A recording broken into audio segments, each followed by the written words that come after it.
Here are some of the most remarkable last stands in history. First on the list is the attack of the dead men. We begin with one of the most unsettling last stands of World War I, which can be likened to a real-life zombie encounter.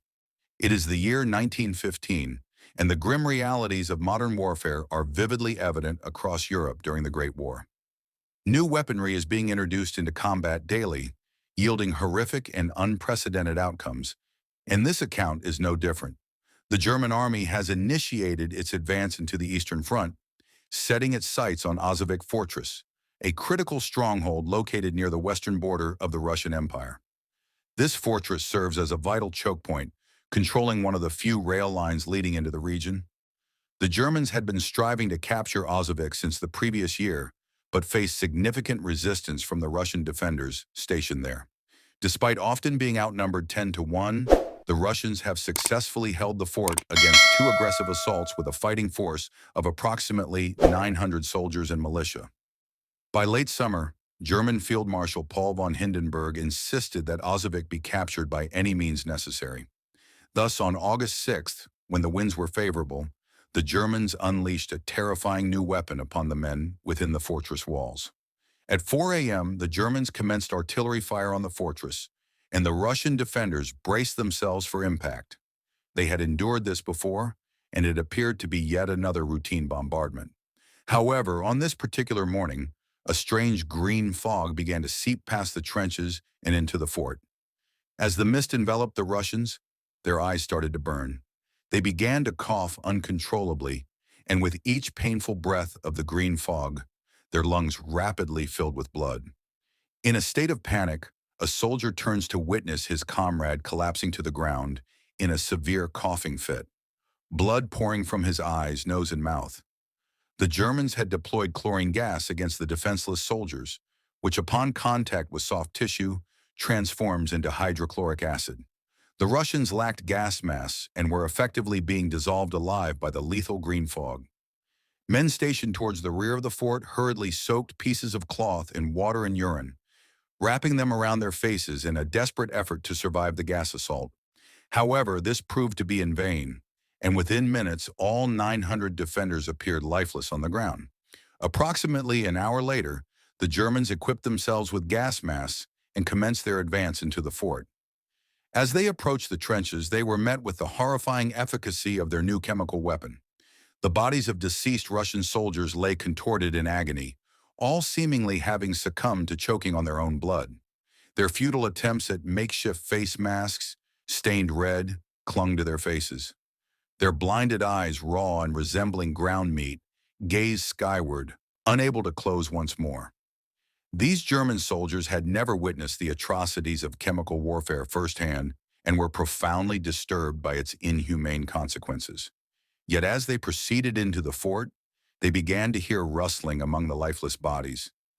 Eerie groans followed by deep, gurgling coughs began to resonate throughout the fort, and gradually, one by one, the previously deceased Russian soldiers started to rise to their feet. The Germans recoiled in disbelief as they observed the defenders' corpses seemingly returning to life, blood streaming from their eyes and noses, while their agonizing coughs expelled bloody fragments of lung from their mouths. The undead Russians, clutching their bayonets, began to lurch forward as if driven by vengeance itself. Suddenly, defensive artillery fire erupted, and the Germans looked up to see more undead men operating the cannons. The reanimated Russians commenced their charge toward the Germans, who promptly turn and flee in a state of utter panic. The undead defenders unleash a barrage of gunfire upon the retreating German soldiers, resulting in hundreds being shot down. Some individuals, in their desperation to escape the sight of these unholy warriors, impale themselves on the barbed wire that lines the trenches, while many others are trampled to death by fellow soldiers fleeing in terror. The German army withdraws from Ozovik, leading to the cessation of the siege. The fortress remains under Russian control. Although the approximately 60 Russian defenders who survived the gas attack likely met their demise shortly after their last stand, they managed to endure long enough to witness the successful defense of Ozovik one final time. The fort was never captured by force. Rather, the Russians dismantled it during a strategic retreat a few weeks later. Yes, die in the name of the emperor, heretic scum. Cut. Number 2, the Siege of Sigetvar.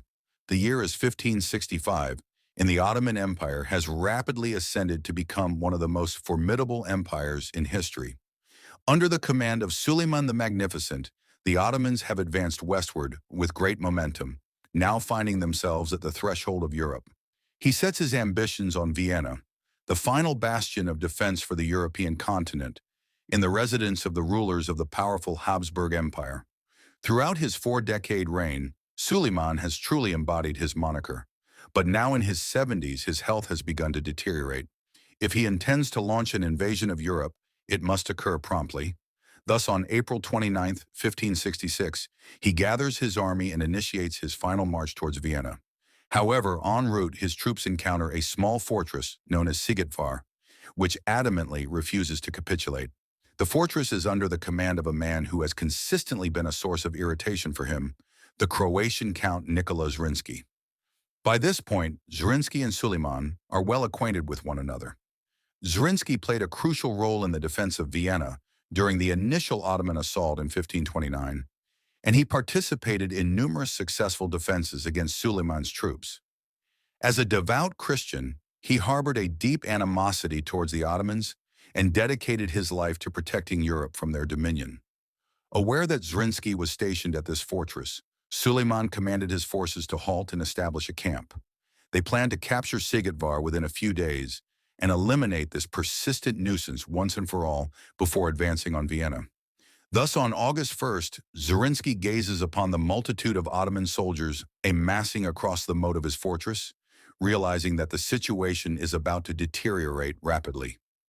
He is accompanied by merely 2,300 Croatian and Hungarian defenders.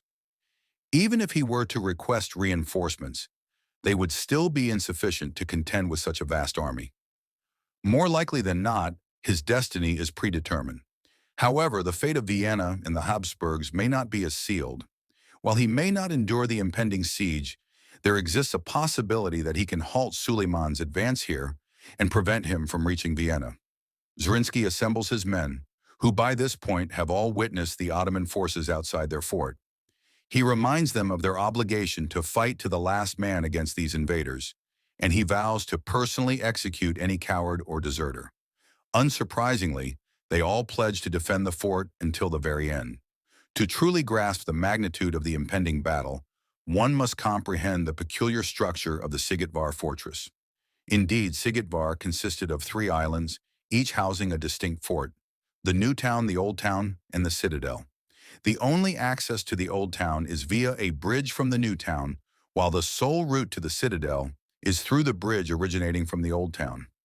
Should the Ottomans aim to capture the fortress, they must breach Zrinski's defenses 3 times, and he intends to make this endeavor as excruciating as possible. Suleiman's entire army arrives at Sigetvar on August 5th, and the overwhelming number of troops presents a daunting sight for the defenders. Surrounding the fortress are 100,000 soldiers and 300 cannons.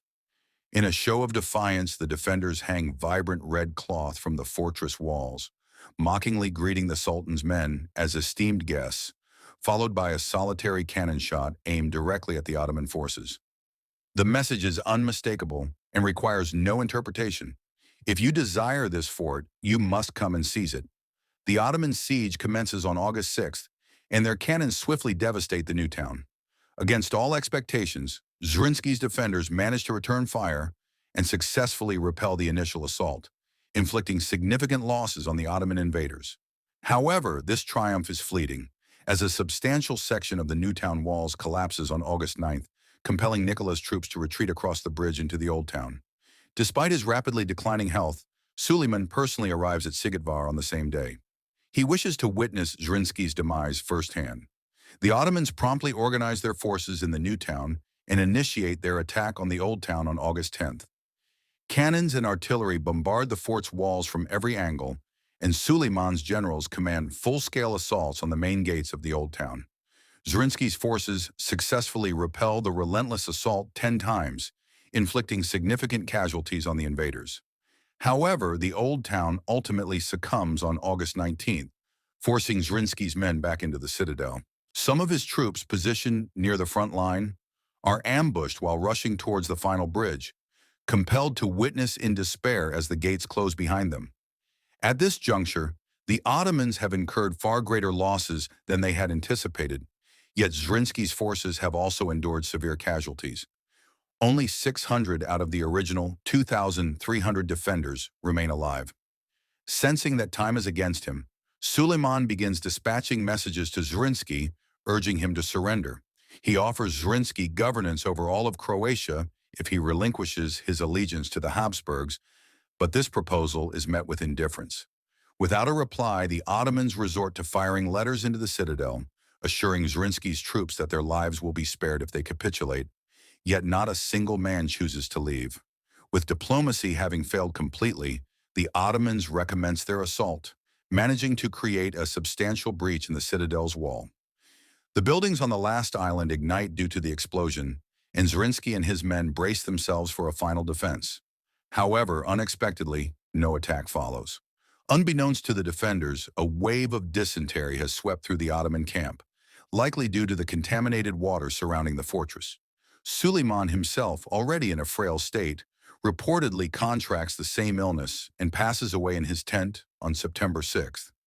His commanders refrain from issuing any orders that day and keep his death concealed from everyone, fearing that, after sustaining such heavy losses, the remainder of their army may begin to desert upon learning of their sultan's demise. Nevertheless, Zrinski and his men are not afforded much time to recuperate. On September 7th, the day following Suleiman's death, the Ottoman army launches a final assault to capture the citadel. Greek fire engulfs the walls, igniting the fort, while cannonballs and arrows rain down upon the beleaguered defenders within the fortress. Recognizing their lack of prospects for victory, Zrinski assembles his remaining soldiers and declares, "Let us exit this inferno and confront our adversaries. Those who perish will be with God, while those who survive will have their names honored. I shall lead the way and you shall follow my actions. God is my witness. I will never abandon you, my brothers and knights." Zrinski and his men maneuver one of their last mortars to the front gate. Suddenly they swing it open, surprising the Ottoman soldiers stationed on the bridge, and fire directly into their ranks. He then directs his remaining 600 men in a final assault out of the fort and down the bridge. The defenders of Sigidvar will make their exit in a final display of valor. Zrinski, at the forefront, is struck by a bullet, followed by another, and collapses to the ground, lifeless. His men surge around their cherished leader, shouting their battle cries as they confront the enemy. Their last charge is brief, and they are soon overwhelmed. The Ottomans, sensing imminent victory, rush through the open gates of the citadel, eager to eliminate the remaining defenders. However, instead of encountering defenders, they find a solitary wounded soldier seated on the ground, clutching a torch. As the Ottomans approach him, he ignites the remaining gunpowder supply, resulting in a tremendous explosion that claims the lives of an additional 3,000 of the Sultan's troops. What was intended to be a minor diversion on their victorious advance to Vienna ultimately cost the Ottoman Empire over 20,000 men and their Sultan. Suleiman's successors would never reach Vienna, and his demise at Sigidvar signified the onset of the empire's decline. Number 3. The Battle of Sargari. It is the final years of the 19th century, and in a region of the Indian northwest frontier, the British Indian Army has found itself increasingly targeted by local Afghan tribes. Once allies of the Crown, these tribes have begun to resent the growing British presence in the area, perceiving the encroachment as an infringement on their sovereignty.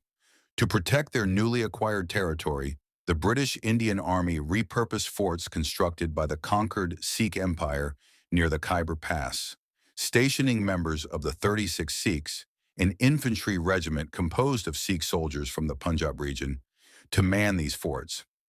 In the autumn of 1897, two specific forts, Fort Gulistan and Fort Lockhart, came under heavy assault from these tribes. Despite being outnumbered, the British Indian forces managed to repel the tribes each time, leaving them frustrated and in search of an easier target. This is when they turned their attention to a small outpost in the tiny village of Sargari. The two forts were miles apart and communicated through Morse code via a signaling station located in a small fort in Sargari. Messages from Gulistan were transmitted to Sargari, which were then relayed to Fort Lockhart and vice versa. The Afghan tribesmen understood that if they could disable the signaling station, the two forts would be unable to coordinate their defensive reinforcements effectively. Sargari was hardly more than a village, and the signaling station seldom experienced any action, with only 21 men stationed there. Despite being on the front line, this outpost was exceedingly dull. However, everything changed on the morning of September 12, 1897, when the soldier manning the signaling tower spotted a horde of Afghan tribesmen suddenly emerging on the horizon. He promptly sent a message to Fort Lockhart indicating that Sargari was under attack and requested reinforcements. But the response was swift and disheartened all the men stationed there. Despite being stationed at the forefront, this outpost was exceedingly dull. But everything transformed on the morning of September 12, 1897, when the soldier overseeing the signaling tower noticed a multitude of Afghan tribesmen suddenly emerging on the horizon.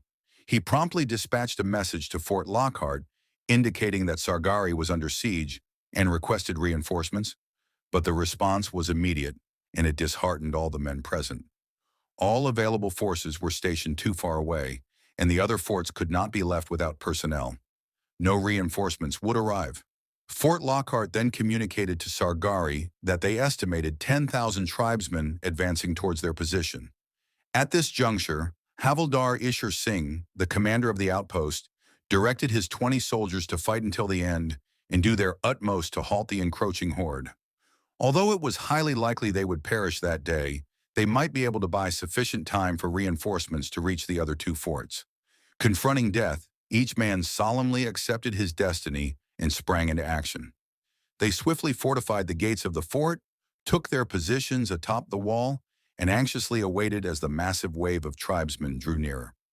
The soldier stationed at the signaling tower remained vigilant at his post, observing the unfolding events and sending updates to Fort Lockhart throughout the entire engagement. At 9 a.m., the tribesmen charged the fort, and the battle commenced. The Sikhs were exceptional marksmen, and the advancing tribesmen quickly began to fall. Yet no matter how many bullets struck their targets, the throng of attackers appeared unyielding. From the multitude of bodies, the tribesmen retaliated against the soldiers on the wall and succeeded in killing one of the defenders. Against all expectations, the Sikhs repelled the first wave, causing the tribesmen to retreat and regroup. There was little time for celebration as another wave of Afghans soon began to assault the fort. The Sikhs eliminate more attackers. However, the tribesmen are nearer and succeed in taking out additional defenders with small arms fire from the ground. Each defender lost represents a significant setback for a fighting force of merely 21 men, yet they sacrificed their lives at a high cost, each eliminating dozens of tribesmen before their demise. Ultimately, the Afghans, growing increasingly weary of being dispatched so effectively, begin to shout to the Sikhs, offering them wealth and safety in exchange for surrendering the outpost. However, their offers are swiftly met with gunfire. Frustrated by their unsuccessful attempts at both siege and diplomacy, the tribesmen commence setting the brush surrounding the fort ablaze, generating a thick curtain of black smoke. The defenders struggle to discern their enemy in the obscurity when the signalman notices a frantic message being signaled from Fort Lockhart. The tribesmen have utilized the smoke cover to maneuver around the fort towards the unguarded signaling tower and are advancing inside. The wall adjacent to the signaling tower is soon breached, and screaming tribesmen begin to pour into the fort. Ishar dispatches some of the remaining men to defend against the breach, but this action renders the front gates vulnerable, and soon tribesmen have broken through, flooding in from the front. With ammunition running low, the Sikhs resort to using bayonets and swords. The men in Fort Lockhart watch helplessly through spyglasses as brutal hand-to-hand combat erupts within the fortress walls. The Sikh soldiers fight valiantly against overwhelming odds, but one by one, they begin to fall. Ishar orders his remaining men to retreat into the inner walls. As they rush past him, he defiantly positions himself against their attackers. His final moments are spent heroically confronting the horde of tribesmen, buying just enough time for his men to retreat and secure the gates behind them. With Ishar slain, the Afghan mob surges towards the inner walls. As they sprint past him, he resolutely positions himself in the path of their assailants. His last moments are spent valiantly confronting the swarm of tribesmen, providing his comrades just enough time to withdraw and secure the gates behind them. With Ishar fallen, the Afghan mob rushes towards the inner walls. The defenders expend the scant ammunition they possess, but it proves futile. Within moments, the final gates safeguarding the survivors are breached, and the remaining Sikhs are mercilessly slaughtered. The only individual remaining in Sargari is the solitary soldier in the signaling tower, who at this juncture transmits his final communication to Fort Lockhart. Permission to take up my rifle. The commander of Fort Lockhart gravely closes his eyes and responds, "Granted." He observes the signalman meticulously stow his gear into a leather pouch and attach his bayonet to his rifle. The lone survivor then goes on to eliminate 40 additional tribesmen who attempt to assault his position. The men in Lockhart encourage him with every kill, but the last shred of hope is swiftly extinguished when a dense black smoke envelops the tower. The tribesmen had ignited the tower itself, and the final defender in Sargari is consumed by flames, crying out the Sikh battle cry for all to hear. The last stand at Sargari endured for 6 hours, and against all odds, the 21 courageous Sikh soldiers succeeded in buying sufficient time for reinforcements to reach the 2 forts the following day. When the tribesmen tried to assault the forts, they were easily repelled. The British forces reclaimed the remnants of the Sargari signaling outpost and discovered the disfigured bodies of the 21 men surrounded by over 600 deceased tribesmen. Havaldar Ishar and his men stationed at Sargari were posthumously honored with the Indian Order of Merit, the highest accolade an Indian soldier could receive at that time, equivalent to the Victoria Cross.